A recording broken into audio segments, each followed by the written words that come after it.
Just 5 days ago, my son came to me and asked a riddle. He has this habit of asking riddles. He gets these riddles from his school friends or sometimes even books. So, this interesting riddle really puzzled me. He asked, Daddy, there is one crime, if you commit, you can go unpunished. It is a crime, but you can not be punished. I really guessed many options, but he said nothing was correct, and he revealed the answer. He told, Daddy, if you commit suicide, you will not be available to get punished. In young mind like my son, who is just 7 and a half or hardly 8 year old, he has got this riddle from his school friends or the literature that he is studying. I just started thinking about it, and then I could spend some time conversing with him about the purpose of life and how, while we are alive, we can do something for which we have been created. Welcome to this channel, the text for the context. Why do we feel like dying? As we just mentioned, I feel like dying, or more seriously, I want to commit suicide. If you see the number of suicides in our country has been alarmingly on rise since 2018.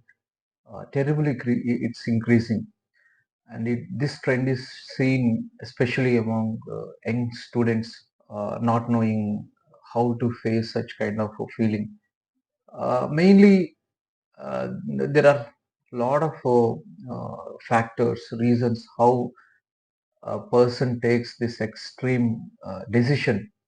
It could be some interpersonal relationship issues in the family or outside the family, or debts, or unable to succeed in career, be it education or at workplace, peer pressure, and some people end up in committing suicide because they are addicted to something, and depression and other mental health issues that are really prevalent.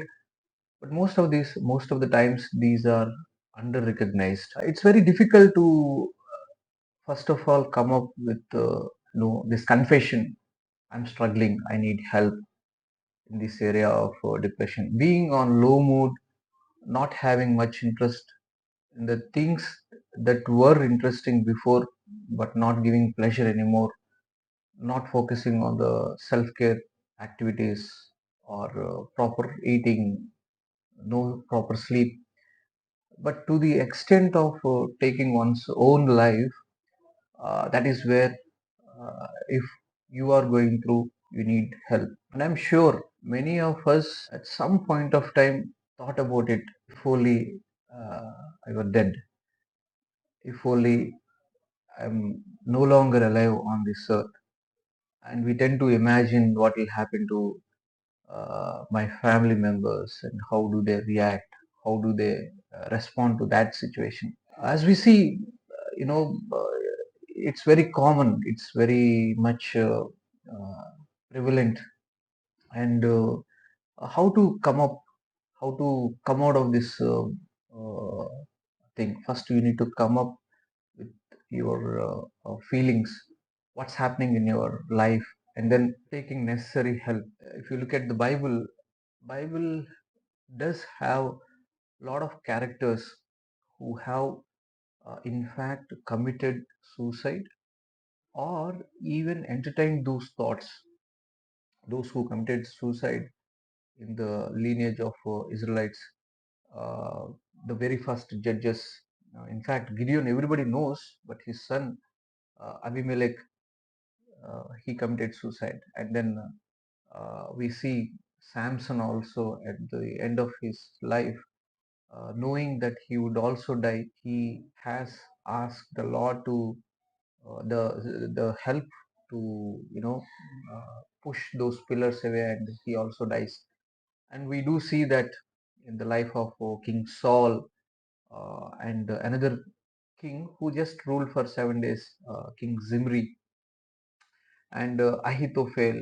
We see these people committing suicides. Ahithophel is another counselor who worked for David, King David, but later on he takes on the side of Absalom, who became enemy for the King David, and he eventually commits suicide.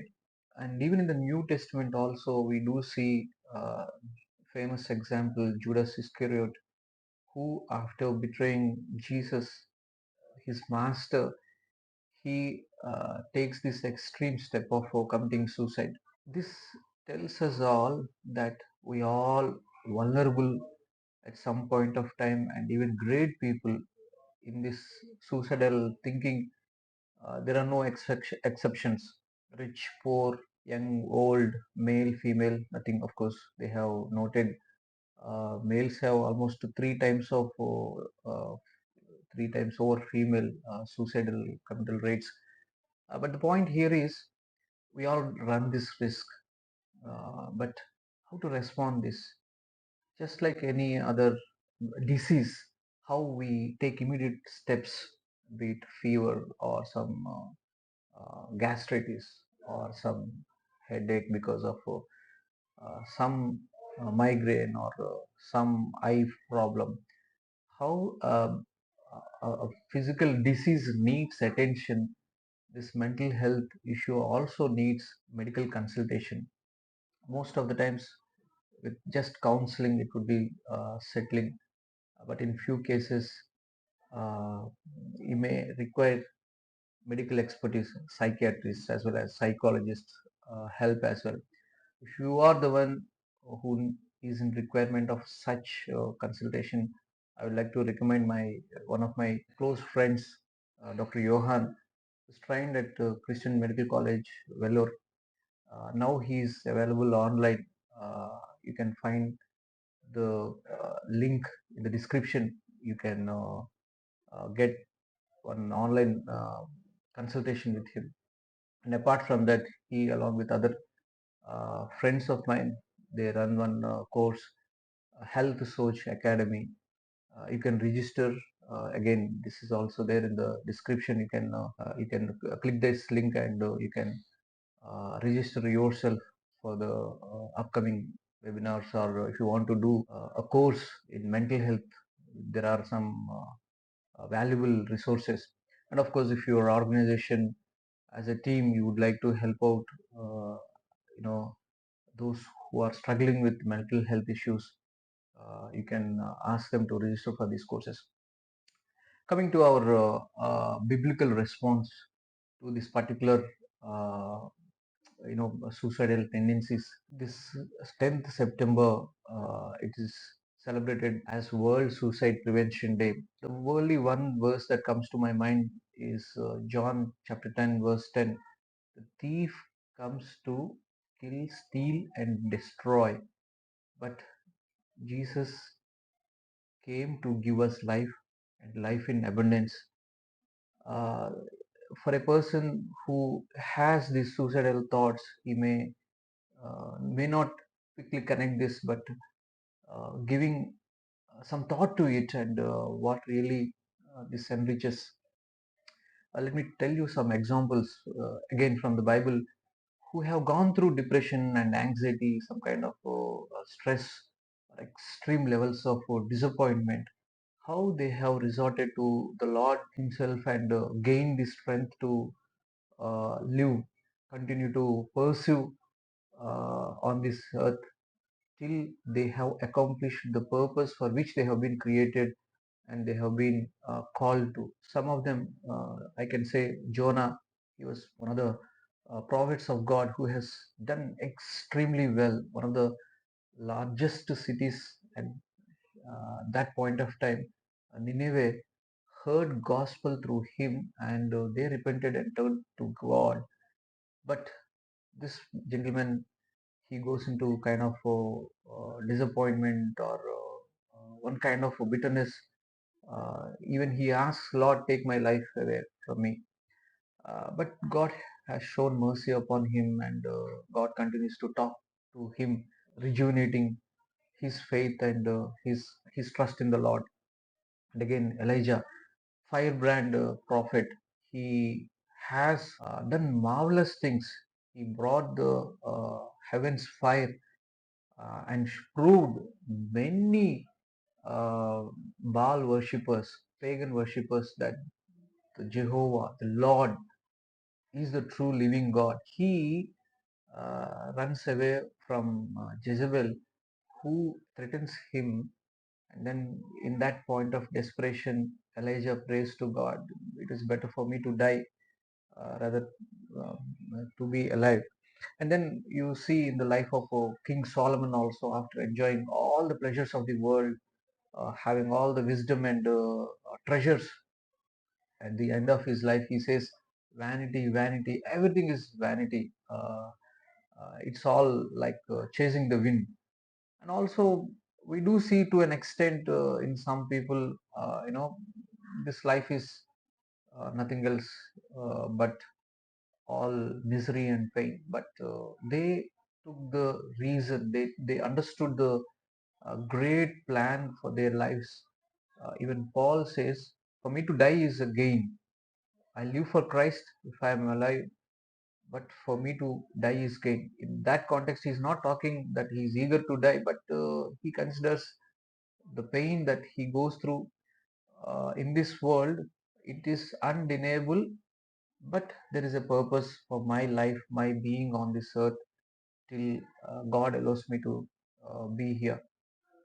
There's a big question: where will these people go? Those who commit suicide because of their mental health issues. We are not here to judge them, but definitely I would say you and I do not have to go to the point of death, because Jesus has come to give us life, and he died for all of us so that we might be living. And that living is not just for our sake, but for the purposes he planned for us, our lives, so that we can be a great blessing to those who are around us, to let them know that the true living God is very much available to those who are broken hearted. And may I invite you all at this juncture, on this week of the world celebrating with this theme of changing the narrative on suicide. And we must be starting the conversation to bring out what's happening in our hearts, inside our hearts, and how we, with the knowledge, medical knowledge, and medical experts, how we can come out at the same time, and even more importantly, how we can put our hope and trust in the Lord Jesus Christ, who has come to give us life, the life in abundance. God bless you.